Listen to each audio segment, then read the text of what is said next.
Hey Sainers, welcome back to the Saints TV YouTube channel. Welcome to the Round 2 preview. And as was the case last week, and as will be the case for every preview and review for the rest of the year, just want to say a big thank you to Ticket Blaster for sponsoring the videos.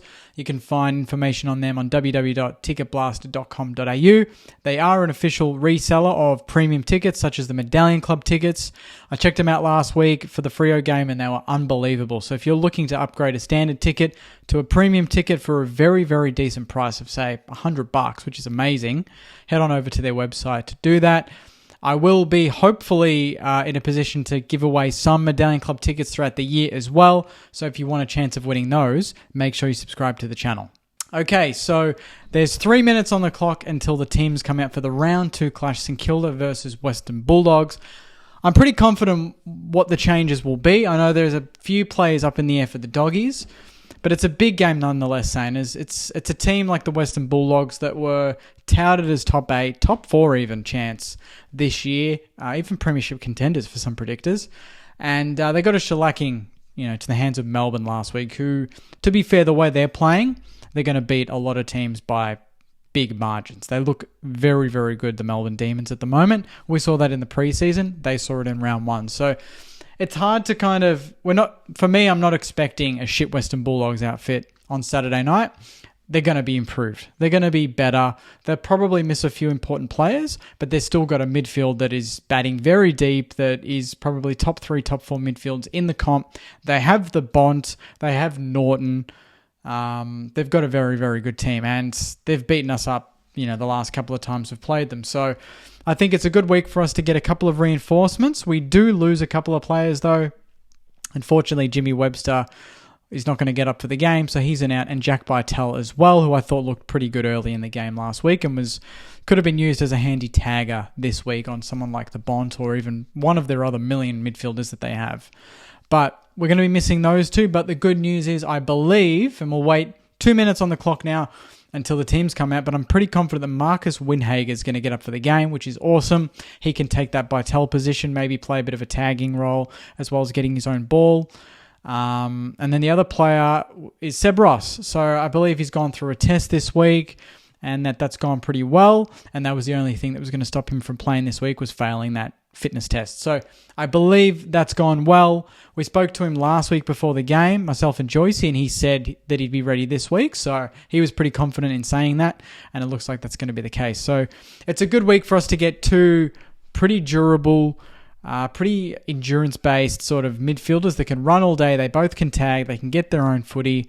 And they're seasoned bodies. Windy is a young kid, but he's put on a fair bit of size. And then you got Seb Ross, who's been around for a fair while and a very experienced player. So I think it's a great week to get two midfielders back, because we're playing a very, very stacked midfield. But when you look at the teams as a whole from last week, you look at our backline and how strong we were, and how gallant we were in defending the corridor, and then especially in the back 50 with Wilkie, Josh Battle playing an awesome game, Jimmy Webster as well. And then you look at the Doggies forward line, you're like, they got their work cut out. Even if they're missing some tools, I don't think they're going to have Josh Bruce, maybe not Lob as well.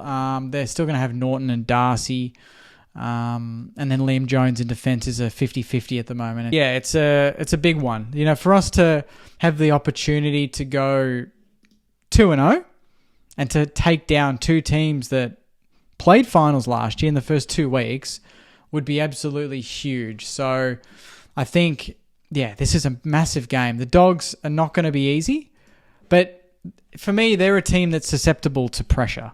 They're a team that doesn't like it when it gets hard, doesn't like it when it gets a bit, tight, And I feel like if we can bring the heat that we brought last week, there's every chance, absolutely every chance, that we can get the chocolates. So I'm really, really excited to see what we do. I think the teams are about to drop. I'll just double check. All right, looks like the teams are out, so let's do this. Seb Ross will make his return to the senior lineup this weekend as St Kilda prepares to square off against the Western Bulldogs on Saturday night. So it looks like he's in. It's just Ross. No Windy. That is a big surprise. What do they say about Windy? they're named as emergencies. So in Ross, out Bytel and Webster.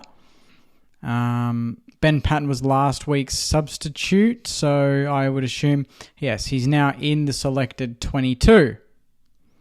So Josh Battle, yep, so same back line, pretty much just Seb Ross next to Brad Crouch in the guts. And so similar forward line, Zane Cordy, Caminiti as well,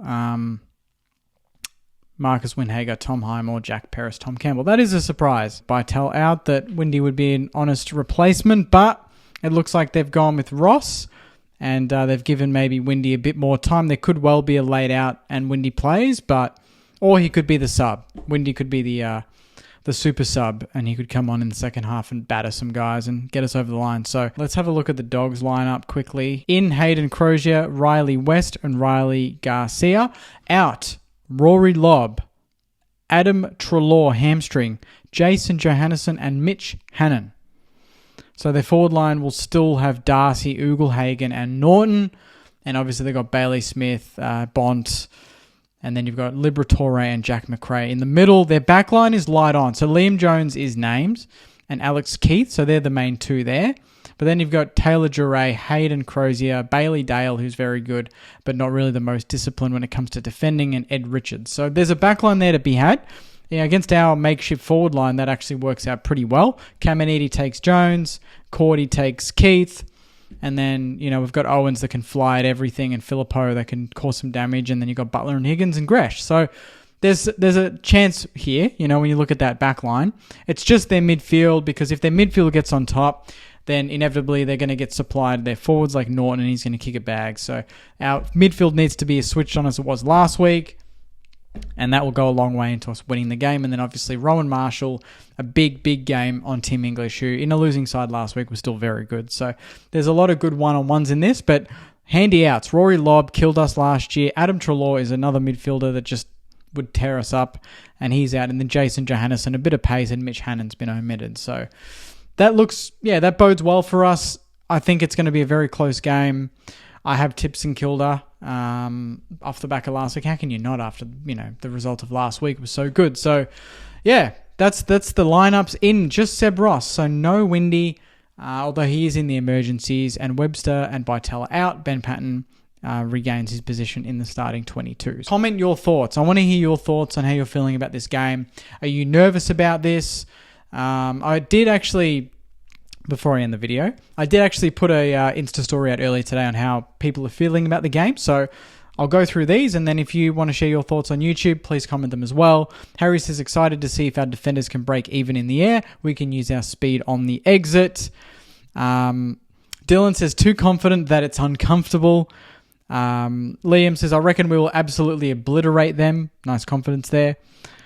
Harry says, another test, bring the same energy and desire as last week and we could cause another upset. Lockie says, easy wins. Zane says, I feel like we need 90 plus points or so to win against the Dogs. Will be hard for our forwards to do that. Jack says, not necessarily confident of a win, but confident that we will show a full 4-quarter effort. Sam says, reality check incoming. Scott says, not confident at all. Very different challenge to the Dockers. And Sam also says, great, feeling good. Park Bench Philosopher says, won't be easy, but we'll smash the Dogs. Hill and Nasiah to run riot. It's a lot of Toms here. Aaron says he's nervous. Brett says a lot better as long as we play like last week, win, lose, or draw. Marlon says pumped but cautious. We could get smacked if we're not careful. And Victoria, I'll leave it on this, says we are due to beat them, to be honest. So I love that. We are due. It's been a couple of times they've spanked us and embarrassed us, but we've got a good lineup. We are missing still a fair bit of players. Obviously, our forward line and Webster and Bytel to go with that, but we do get Seb Ross back, and maybe there might be a late change and Windy comes in. So we'll stay tuned for that. But that is the round 2 preview. Thanks to Ticket Blaster. If you enjoyed it, Saners, please comment your thoughts. Let me know how you're feeling. And most importantly, please like the video and subscribe. You might win some tickets to the Medallion Club. You also might win some signed portraits of Nick Rewalt and Nikki Dell and other prizes. And then obviously you're just going to get notified on all future videos, and there's going to be a lot of content in the next week or two in the aftermath of this round 2 game. And I'll be back after the game on Facebook live. So hopefully I'll be happy and we'll be chatting about a win. But until then, Saners, thank you very much for watching. Have a good rest of your week, and I'll see you after the game on Saturday night. Take care, and as always, go you mighty Saners.